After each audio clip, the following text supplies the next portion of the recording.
Hi there, I'm Joey, And I'm Jacob. and welcome back to Fresh Face One Shots, or welcome to Fresh Face One Shots. If this is your first time joining us, my name is Joey. This is Jacob. We've been doing a comic book podcast for a while, and Jacob is mostly a new reader to comics, and we've decided to start getting him into current comics. Dawn of DC is a great time to get into a lot of current comics coming out from the world of DC. We've been covering Superman by Joshua Williamson up until this point, and now we're adding our second series to the list. So this is Batman: Brave and the Bold by Various. Yeah, we have 4 stories in this first issue.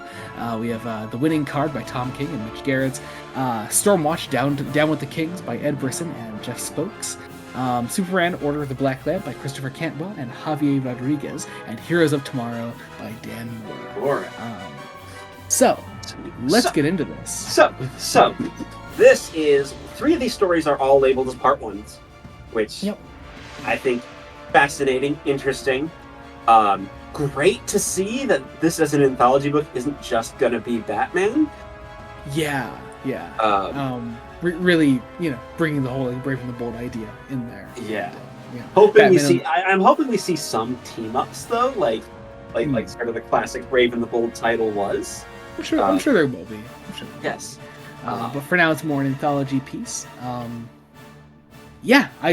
kind of loved everything from this issue. Honestly, I wasn't sure if I was mostly getting it for the Tom King stuff because I'm a big Tom King fan.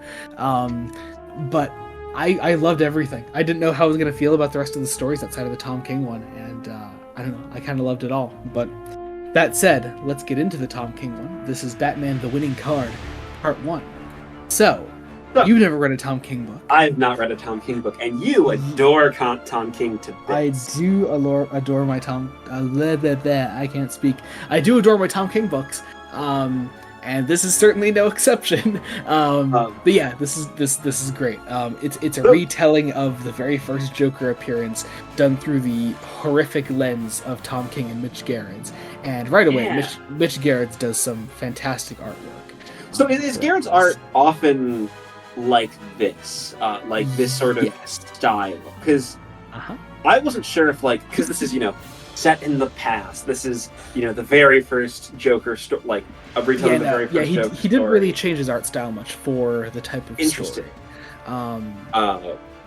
So because it almost looks like it's trying to harken back to a past. So in a way, but not quite. Gerrits has a very distinctive style, and this is very much within that. So yeah, it's pretty awesome.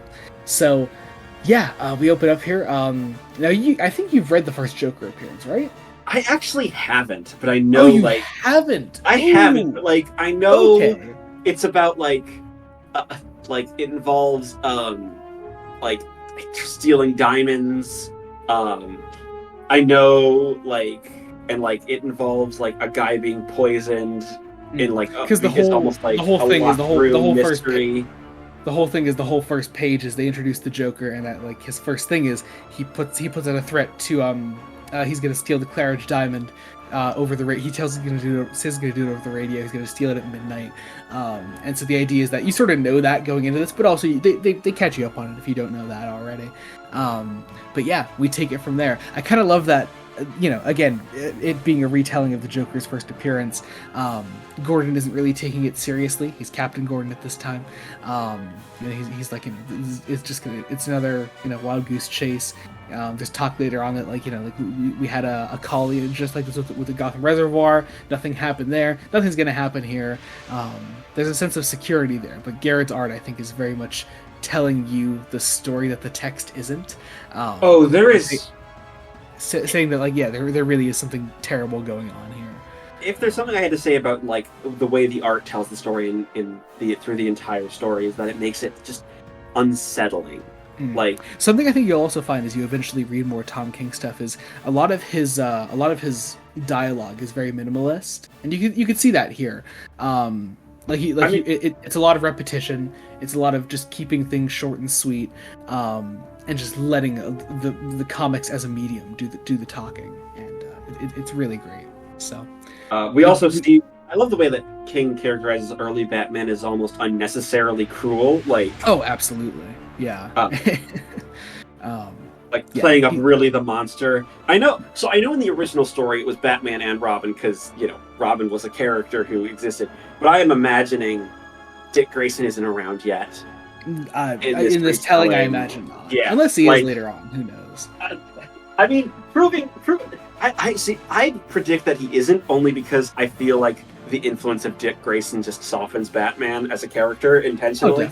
Yeah. And the way he's characterized in this first scene is very different from that. Very much, you need the softened influence, Bruce. Yeah, he's really fucking with this guy. He throws him onto the railroad tracks, and this train starts coming towards him. Batman says absolutely nothing in this first scene. And I love the way that the lighting is done here, because Garrett also does colors in addition to just the pencils and inks. So I love the way that the color is done here, that like the train keeps coming towards him, and the first full look at Batman's face is just fucking terrifying. It's horrific. And then we go into horror movie territory with this second plot thread of a missing child. Yes. This guy's kid is missing. He's really worried about her. He's calling into the police. It sounds like they're not taking him very seriously. Also, just really speaking to, because the beginning of this comic specified it was Gotham Year 1. So Gordon hasn't quite had his influence yet. The Gotham police probably don't care. There's also some interesting. So we also get these little location texts, and for this one it's Robinson Apartments, which is such a nice little tribute to Jerry Robinson, who co-created the Joker. Yeah. And then we get on the next page Adams Park, as in Neil Adams. Just nice little references. That classic corner of Adams and O'Neill there. But so this is where the story becomes fucking terrifying for me. This is where, So the way they do the Joker in this story is he's portrayed as a silent film character, to the point where you don't see him until a couple pages into his actual introduction scene. It's this little girl, the little girl that's missing. Helen is talking to him, and you never see him. You see these black title cards, like a silent film, and all his dialogue is done in that style. This intertitle, and it's jarring, in the best way possible. It jars. I read this and I was I could feel chills down my back. This is quite frightening, because you also have this kid, innocent kid, sees a clown in a park and wants to think basically nothing of it. She's all excited. She keeps rambling, just keeps talking on and on and on and on. And Joker, being the Joker, oddly enough, doesn't say that much. And it feels like the Joker doesn't quite have an identity, his full identity yet. It's he says, want to hear a joke. It's Sorry, go ahead. My wife was complaining to me that I don't know what ironic means, which is ironic because at the time we were at a bus station. It's and it's not a funny joke, not even a joke with a punchline. Nope. And he offers this kid a balloon, and that's when we first see him sitting on this bench in the rain. And once again, just horrifying. Oh my god, I love him. And then a full page of one of those silent film title screen cards of saying, "I also have a knife, but you can't have that yet." Yes. It's just it's so unsettling. Okay, King, we're gonna kill off a child. I love it. So then go back to Henry Claridge. He's really nervous about this, about the diamond being stolen and all of that. I love how Garrett draws a lot of these little just really close-up panels of the clock and of Gordon lighting his pipe and all that. Also, Gordon smokes a pipe because, of course, he does. I mean, it's all very. A lot of the story is very intimate. It's a very zoomed in, and that's a really interesting way of doing it. Because we also then see this is essentially the backstory of the case, and the classic nothing to worry about. It's nearly midnight. You're gonna be fine. We have security everywhere. Nothing can get you. And we cut over briefly to a party at Wayne Manor, which again, clearly we don't have Dick Grayson around, because if Bruce had adopted Dick, he wouldn't be having these sorts of parties. That's true. That's true. There's this guy here that's asking where Bruce is. Alfred gives his cover story. The guy thinks that Bruce is off, like he's drunk. He's like vomiting in some bathroom or whatever. He gives Alfred a piece of gum to give to Bruce later. And I just, oh man, I love it. We cut back to Batman there, just scaring the living piss out of this guy. And it's just this guy like rambling on and on as Batman like slowly approaches this guy like a horror movie villain. And this guy's a shitty person. Like, yeah, shitty person. But also it leads up to my favorite line as he's like crawling away. He tries to pick up this gun on the ground. He's like I'm a good fucking person. I deserve some fucking justice. And he looks back up and Batman's like, yes, you do, and fucking kicks him in the face. And I love it. It's just a great little moment there. Also, it's actually the first like full look at his costume that we get on that page there, and I love the way that Garrett's kind of draws the year one style costume there. Yeah, it's really very minimalist. It's very nice. Yeah. And then we go back to Helen and the Joker playing hide and seek, and we see these images. So scary.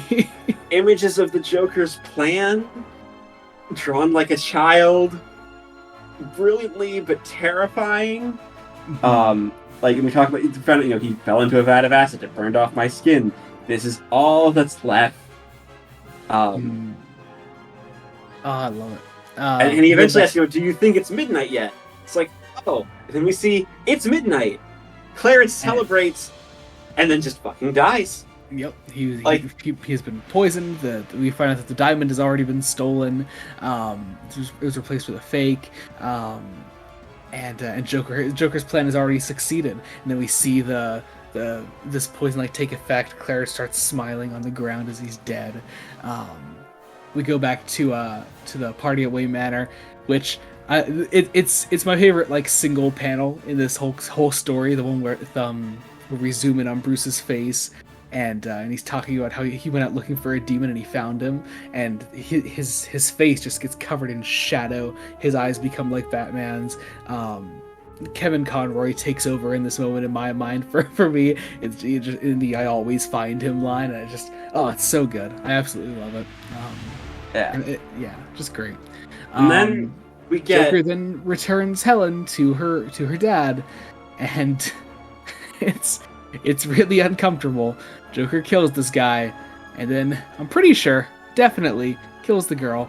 And I love the way that the sort of silent film cards sort of get all scratchy and fade out, and leading into the bat signal at the end. And I love it. It's so well done. Such a great evocative story.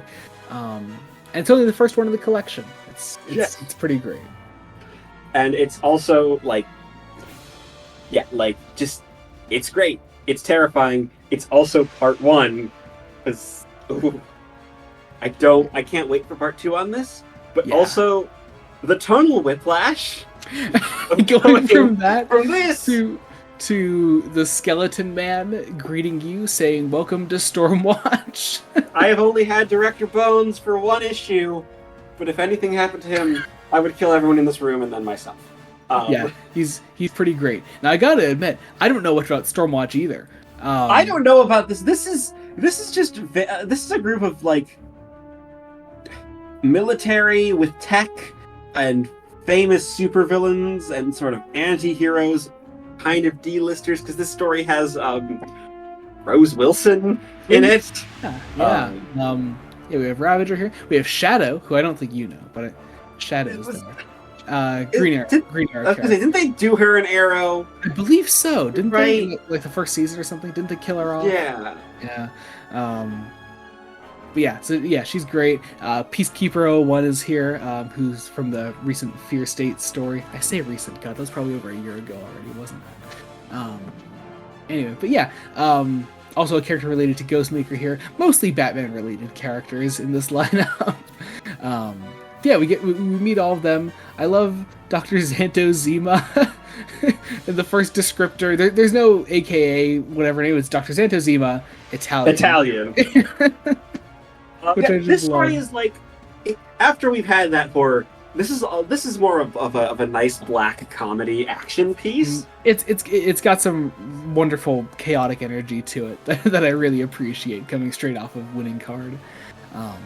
Yeah, it's just really fun. And pretty simple. Most of the issues in the action sequence, we're going into this Iron Heights. Going into Iron Heights.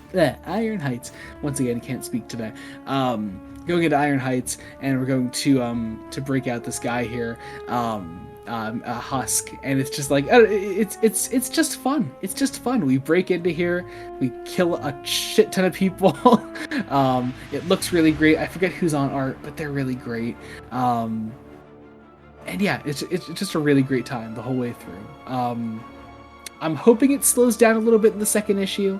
Yeah, my one fear about this is this might be the weakest of the collection, only because it throws a lot of characters at you, and they get like quirks, but they don't get too much time. So I'm hoping we slow down. I am glad though that because the page count wise, the way this issue is split up is this and Winning Card are the same amount of pages, I believe. And the last two are a bit shorter. I'm glad that this one gets the same amount of time as Winning Card, because I feel like I wouldn't be able to latch on to this story as much if it didn't have a bit more time. Oh, most definitely. Like, it'll be interesting to see where this goes, just because, it looks like each issue is going to have like a little mini mission for this group of some sort, with a plot going around in the background of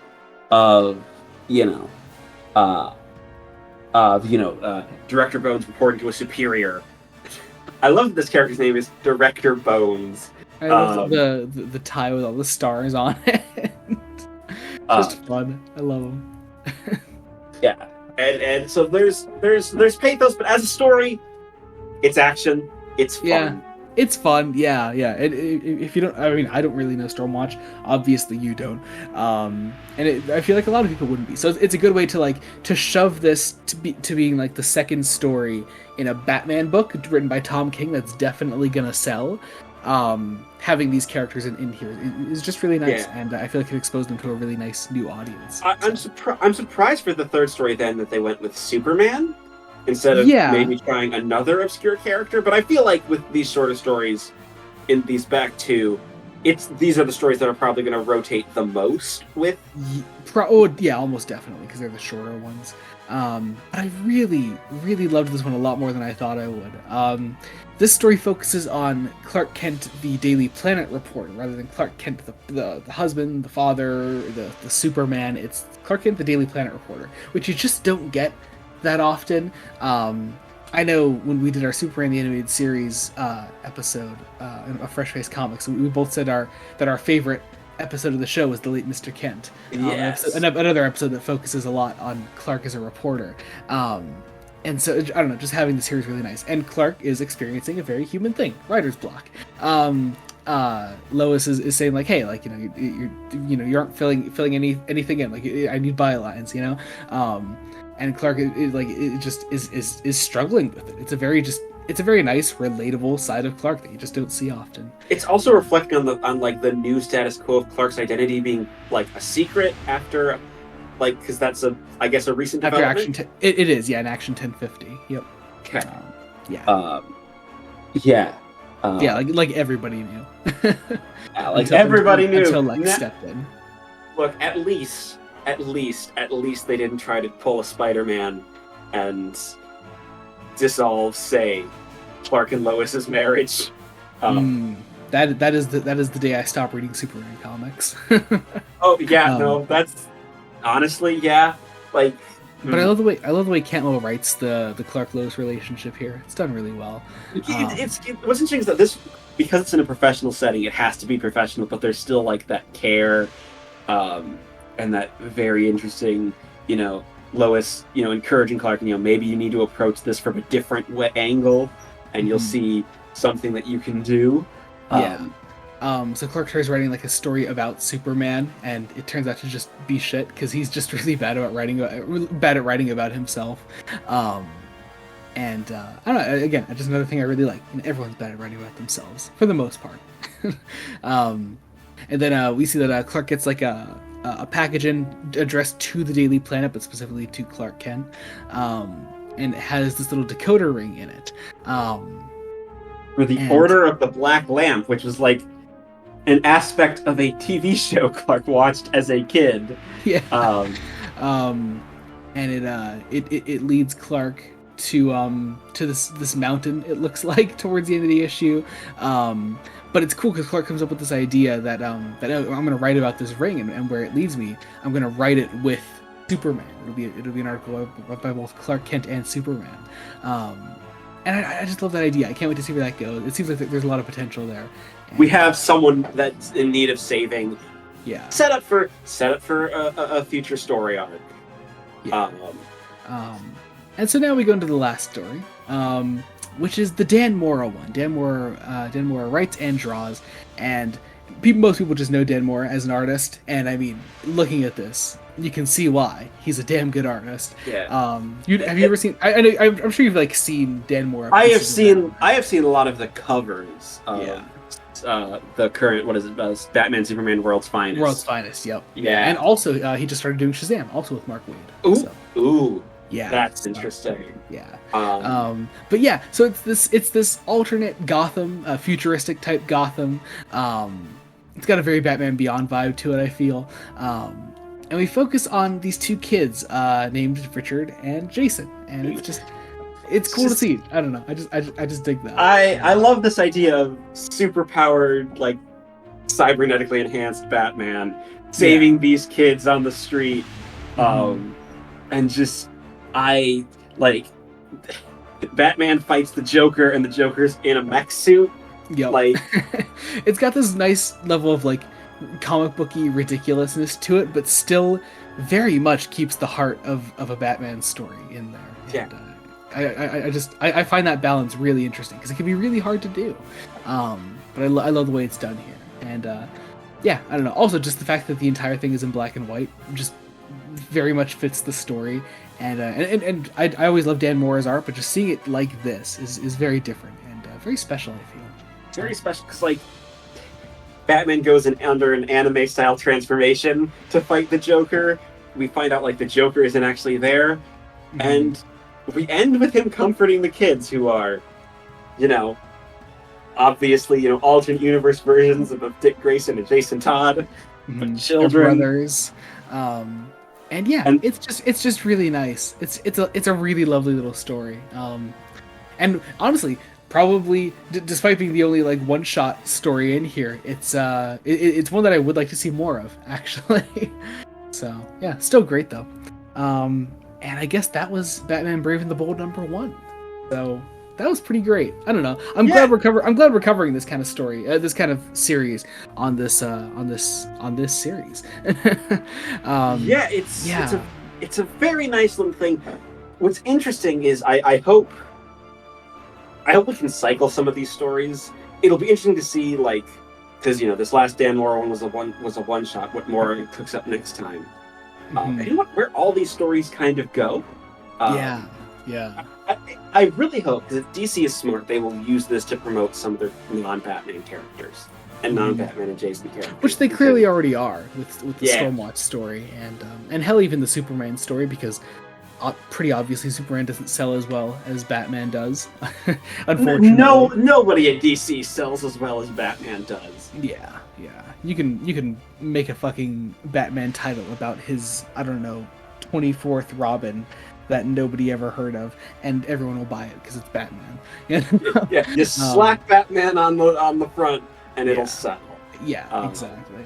So using this to promote other characters in such a way is really nice to see, and I'm excited to see what they do with it in the future. So, I guess that about does it.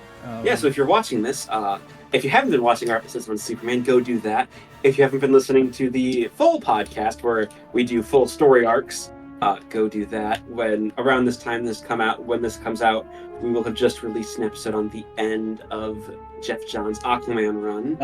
This is coming out tomorrow. So we will be releasing an episode of Jeff Johns' on the end of Jeff Johns' Aquaman run tomorrow. Monday. Yeah. So it's almost here. Don't worry. It's almost here. Yeah. And if you like this one shot form, join us next month. Of course, where we will be continuing Batman the Brave and the Bold and Superman by Joshua Williamson. but also be covering a very special issue of Wonder Woman. Yes, Wonder Woman 800, which also is an anthology issue, but is mostly there to set up the upcoming Tom King run on Wonder Woman, which we will also be covering. So, yeah, it's very exciting. I can't wait to talk about that. Yeah, more Tom King in the future, which is not a complaint for me. So it's not yet a complaint for me, but I know Tom King is controversial. He is controversial. I'm going to call out our good friend Kian the Quark here. Kian, hi. Kian. Tell us why you hate Tom King in the comments. Tell us why you hate Tom King. Oh my god. Alright, I guess that about does it. Thank you all so much for watching. Until next time, this has been Joey Morgan and Jacob Lickletter. Goodbye. Goodbye.